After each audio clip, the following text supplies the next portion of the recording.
welcome to another edition of the Badass Entrepreneurs Club, where we talk about brands and the true entrepreneurial journey, which sometimes isn't all that pretty. Today, I am honored to have my friend Ted Adams from Threo on here to talk about going from profit to purpose. And we're going to dig in a little bit into that and what that actually means so that you walk away with a good understanding of how to approach your business differently. So welcome, Ted. Thank you, Angela. Appreciate it. My pleasure.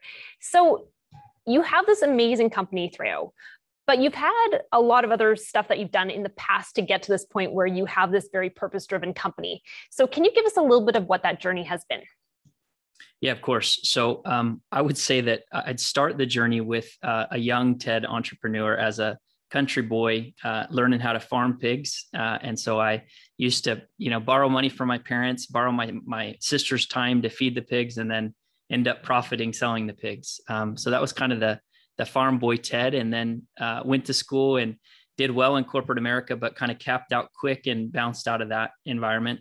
And in the start of my business career, I kind of refer to that stage of me being like a pirate, like learning all about how to successfully take from people. We started an organization back in 2004 that was all about marketing and selling traditional marketing.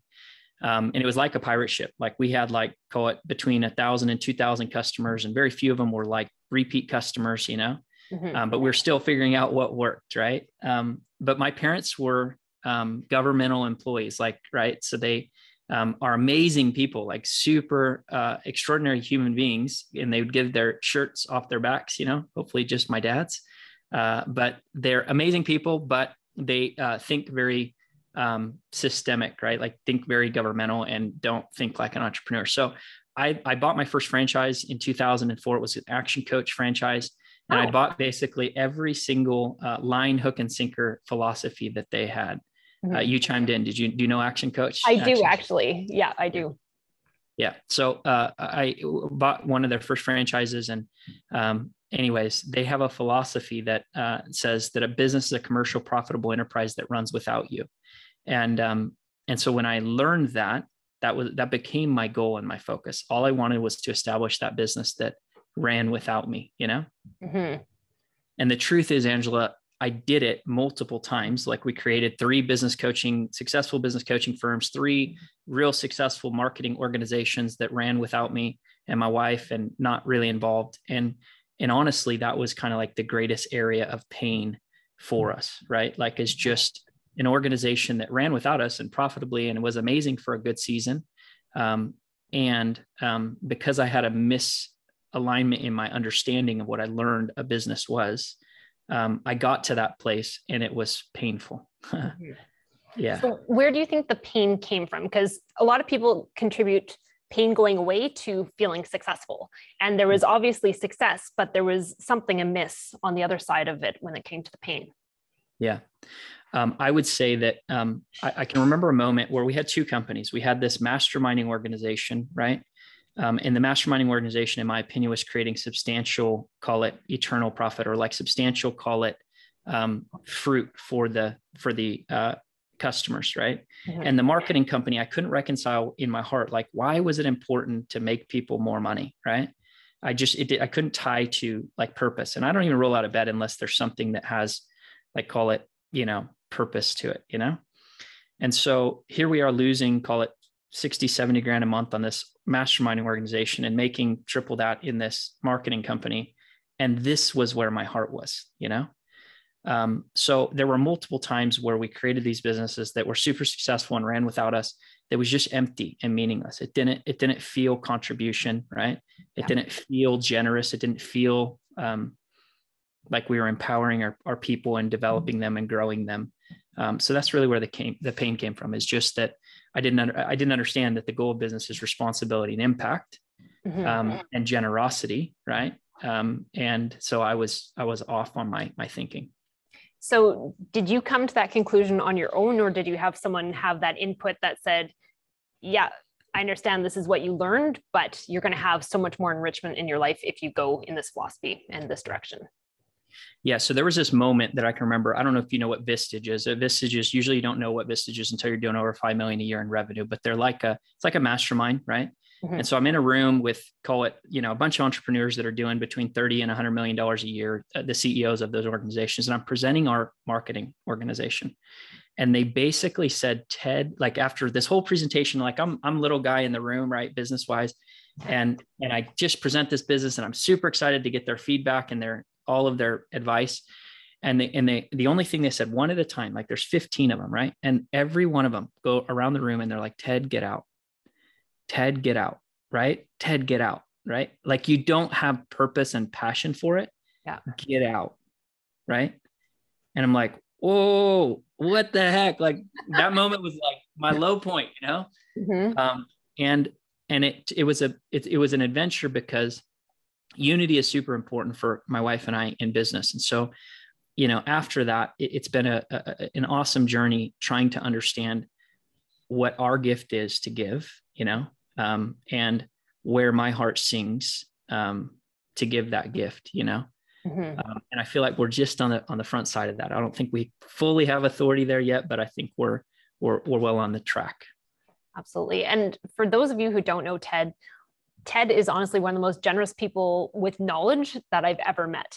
Anytime I've worked with a client and brought them in and they need some advice on something, he's happy to help them with advice. So he understands this giving side of it. And with Threo, you're really helping to pull out what people are amazing at, what they bring to the world, and how they can actually express that. So how did you start getting into that concept of how to pull out people's authority? Because it's a gift to be able to have those conversations and in 30 minutes have people have these light bulbs go off about what they're actually doing, why they're here, what they need to do in their business to actually make a difference in the world. Yeah, so I'd answer it saying I will credit a couple mentors of ours. Because they've sewed into us like crazy amounts over the last 15 years, right? Yeah. But one of them, Barry Linhart and Tina Hay, Barry always says your greatest area of pain most of the time is your greatest area of reign, right? Or call it like authority or seat, right?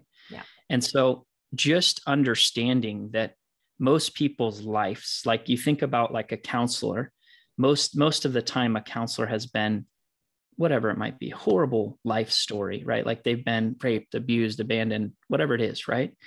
And I don't know why that principle works in the world, but it does, And so I would just say that, first and foremost, it's those mentors that have deposited that understanding that your, call it gift, is actually made up in your scars, I've heard a couple people say your message, right? Like, you find your message in your mess, Right. And so I don't know how that happened inside of me, but I can tell you that I have this thing about me, like, in school, it was it was like a curse, right? Like, cause I had dyslexia and ADHD and like all these things that like, I wouldn't pay attention to the thing that was going on. But like, what I learned is like people who actually have dyslexia are like the presidents of the world or business leaders, right? Because they can take the global picture and understand, globally what's happening.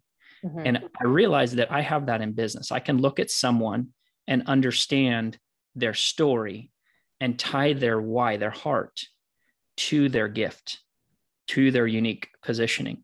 Mm-hmm. And so when I realized this purpose to profit message is kind of what I carry, I can now understand my history, because my history, we've accidentally started, probably no exaggeration, at least 20 agencies through our employees coming and, all of that. And I used to get pissed. Like we'd have our employees like sign non-competes and like all of this crazy stuff to like lock them in to like, don't move. Like you're going to come in and you're not going to move. Right. And then they go off and start a couple $1 million a year agency. And we'd be like, come on, like, this is horrible. And then I realized it was my gift to do that, like to help people do that. And now I'm like, no, that's part of the process. Mm-hmm. Absolutely. And for people who are, they're struggling as entrepreneurs, what I find is oftentimes exactly what you had, where you had these massive authorities in this room telling you, you got to get out. That's what is happening inside them. And everyone else is telling them to stay in. because they see the success and they don't understand the pain. They're like, but you're doing really well. You're making tons of money, but you're unhappy. Well, it must be something internal to you, instead of looking at it as, well, maybe I'm not, yeah, I'm doing something right, but maybe I can translate into doing something that actually makes my heart happy. And I find the entrepreneurs that are enjoying it and not looking to sell or have a business that's running without them so they can just sit on a beach and, watch the boats pass by. Those are the ones who really do have that purpose, and they feel happy. They're excited. It doesn't feel like work. They're in their passion. They're living passion every day. And so they go into passion. They don't go into work. And how often do you find the entrepreneurs that come to you before they do a session with you have been living the opposite? They're trying to make money. They're trying to be successful. Everyone is saying, stay that path. And there's actually another part of their life that is about to rise for them if they actually tap into that purpose. Yeah, I would just say that I would say it's almost 100%. Like, it's got to be super close, I would say the big exception is what you and I already mentioned, Dr. Angela. And this is one of the things that I admired really quickly about you. And I think it's because you come from a background of being in the doctor realm, right? Like that professional practice realm. And you and I both know, out of all the industries out there, maybe that's the only one that I can think of where they just naturally are there to, they gave up their life. They gave up 8 years of their life to serve a patient. They didn't do it for money, right? Because if you know most chiropractors or whatever, like, they're not making insane money. They're there for the purpose. And it's one thing that I quickly realized about you is, like, you're different, right? Like, you're there to give. And that's not common. And so it's a principle, right? And I know this isn't a Christian podcast, but it is scripture. It says, seek first the kingdom and his righteousness, and all of these things will be added to you, right? And so what the world does is they seek all these things. They seek the wealth, they seek the health, they seek the relationships, right? Yeah, all these check boxes, right?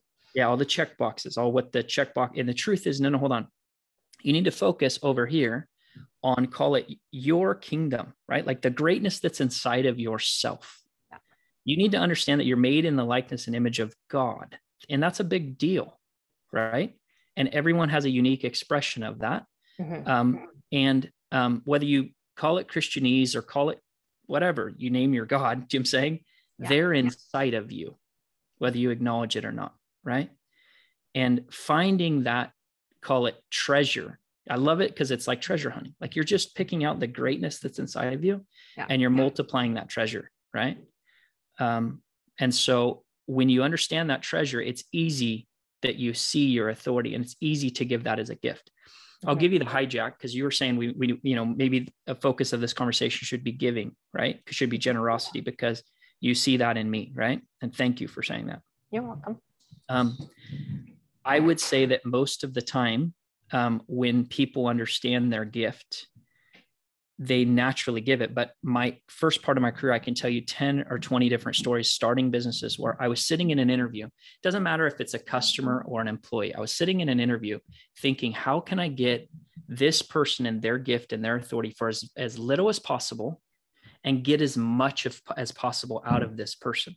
Yeah. So whether you're talking about a customer or you're talking about an employee or a vendor for that matter, it's just a different way of thinking of how can I give? How can I support this customer, this employee, the most possible that I can? And how can I get them to exactly where they want to go? And it's a big shift, right? It's a little distinction most people don't understand. It's a heart motivation. It takes a lifetime to get the teaching that I've learned and unwired. And I'm not saying I'm there, but we're taught in business to do the opposite, to do what I said that I started doing, as much as possible out of this person for as little as possible. Same thing in negotiations. And I got really good at it. I mean, someone just yesterday said, if you want someone to negotiate on your behalf, hire Ted, right? I'm good at it, but it hurts people if you do it out of the wrong heart. Mm-hmm. Yeah. And I think you're right. And I think a lot of times when we're taught business concepts, business has been very fear-based for a very long time, right? Because there's always like these outside assaults that are coming at you that you have to protect yourself from. And so you're like building up your little army walls around you to try and protect yourself from the stuff. And that includes like trying to reduce overhead and trying to squeeze everything that you can. For every dollar that you spend, you want to get as much out of it as possible. And I think what I see in many industries is when we focus on to, how can we nurture the business? How can we nurture the people who are in it? Then we tend to have people who want to stay with us. We tend to have clients who also see that and they want to stay with us and support that because it's different than the average that is out there. But it is a mindset shift, especially if you started in that, let's call it fear-based mindset versus the abundance-based mindset. It is hard to untrain yourself from that fear because it's what you were told was correct and it's going to help you to get ahead and that's how you're going to secure your future. Whereas the abundance one takes a little bit of time, but once you've built that amazing foundation in that, then I think you have the ability to just grow exponentially and you're going to have people who are going to support that because they see purpose instead of just chasing money. That's good. That's good. Good. You. Yeah. You brought that out of me. No, it's very, very true. Now, with the people that you work with, when you've helped them to actually find their greatness, what are the changes that you see in them as business owners? So I would just say that our purpose to profit method, right, is unpacking first as the first step of the equation, your purpose. And then we go into what's your gift, right? And then we go into call it, how do you multiply that gift? And then how do you replenish that gift? How do you give it over and over again? Right. Yeah. And it's not a coaching program. We're a done for you agency because we like getting people there quickly. So we don't usually go in that sequence or that order because most people start with a lot of times they'll start with paid marketing. Right.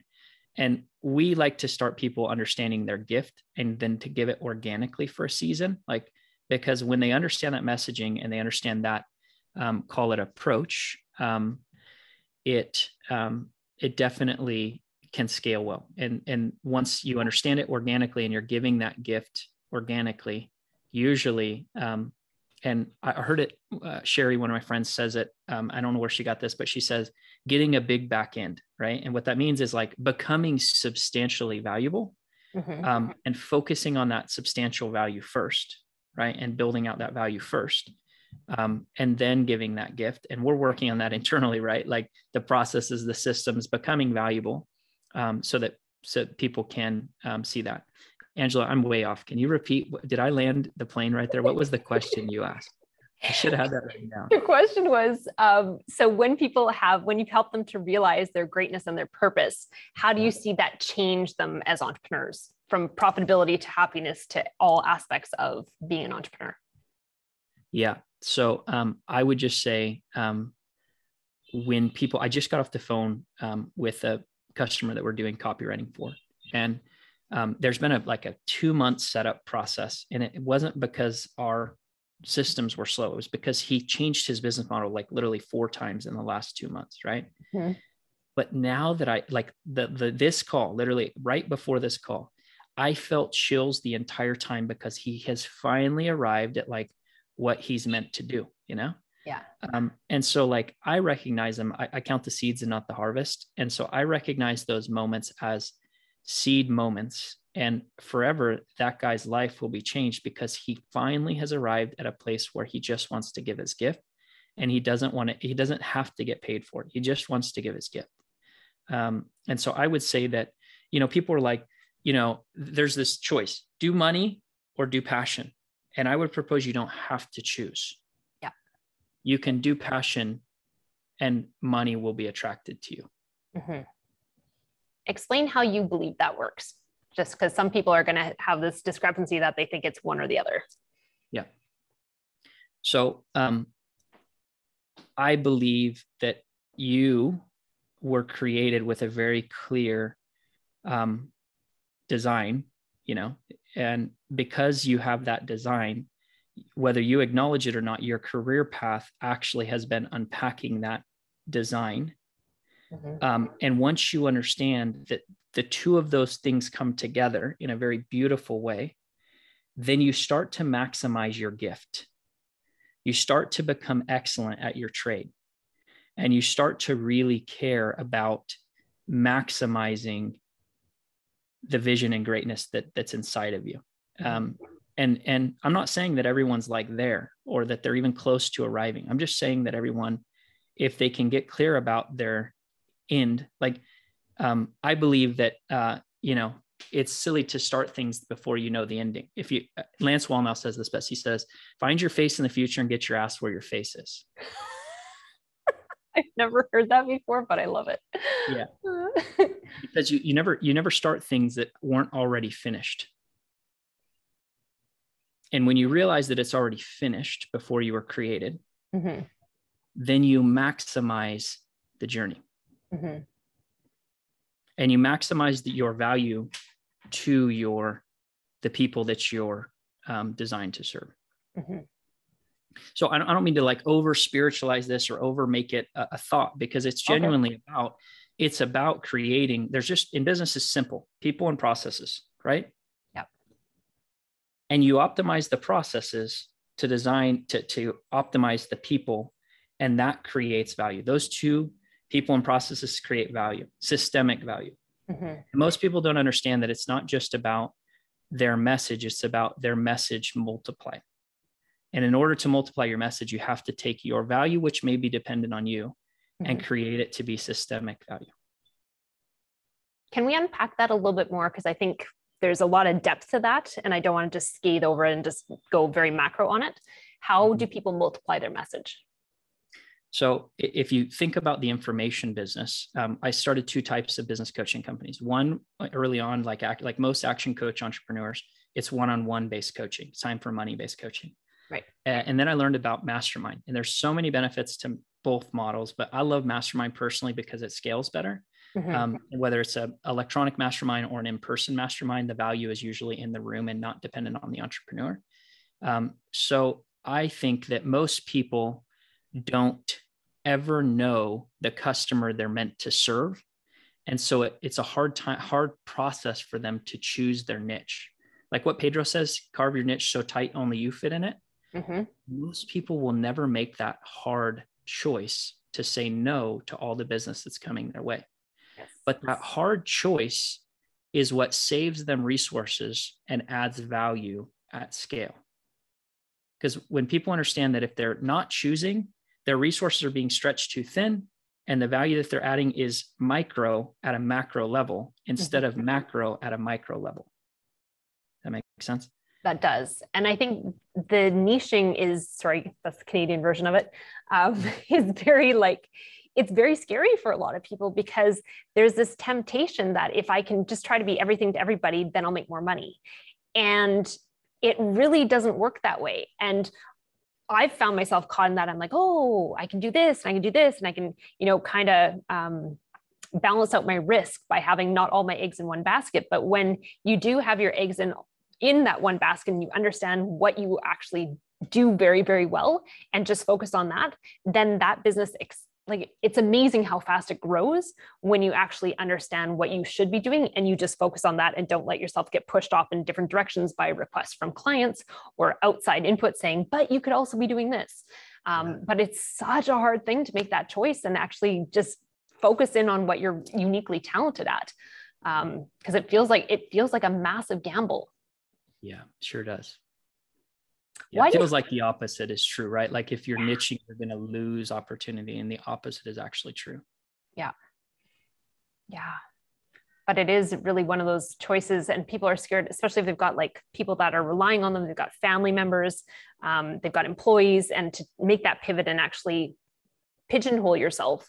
And pigeonholing has such a negative connotation to it, but it's like, if exactly as you said, make your niche so small that only you fit into it. That is, I'm sure I bastardized that, but it really is true, and it makes so much sense as to, I think a lot of the realizations that successful entrepreneurs come to is when they realize that is what they need to do. That's where everything starts to come to fruition. And then they actually start living their purpose. They start to feel better about their everyday life. They feel like they're living in their passion, and it just becomes fun instead of actually a drag and scary and everything else. But it is scary to get there. Yeah, sure is. Yeah. Did you have any moments where, you were having those hesitations to actually drive into the niche that you're doing right now with Threo, or was it became so clear in those moments leading up to it that now it's just like, this is what we're meant to do. This is what we're going to do to just drive things to the moon? Yeah. So we're still on the journey, honestly, Angela. If you look at like Threo.com today, it still speaks to like Christians, right? So we sold our larger agency, one of our larger agencies about five years ago-ish, right? And over the last 5 years, we've had 5 failed business attempts, right? Because I thought every business we were going to try was aligned with like health, right? So like we tried like loose leaf tea and essential oils, nutraceuticals, all these random things that we had no business being in, right? And all of them failed, right? Horribly failed, And then for the last, call it, I don't know, year and a half, we've been back in the space that we've always been, which is masterminding and ad agency space, right? Even in that space, because in the agency world, it's really hard because you can niche on a product, right? Or you can niche on an industry. Like you can get good at like mortgage or chiropractic, for example, with 2 industries we're really good at, right? Yeah. Or you can get good at like LinkedIn or cold email or paid search, right? And so to actually understand which are you the best at, right? Because our first company we started was a mortgage marketing company. So we didn't niche in the product, we niched in the industry. And I kept taking on different products and different industries and getting bigger and bigger and bigger and bigger, which is what you're supposed to do, right? Yeah. But eventually when we switched to digital, I tried that same approach in the beginning where we're taking on SEO and paid search and affiliate and all the industries and all the products, and it didn't work. It was horrible. And a guy named Ryan, who actually was a major partner of mine, did most of the work of the business, a lot of the work of the business.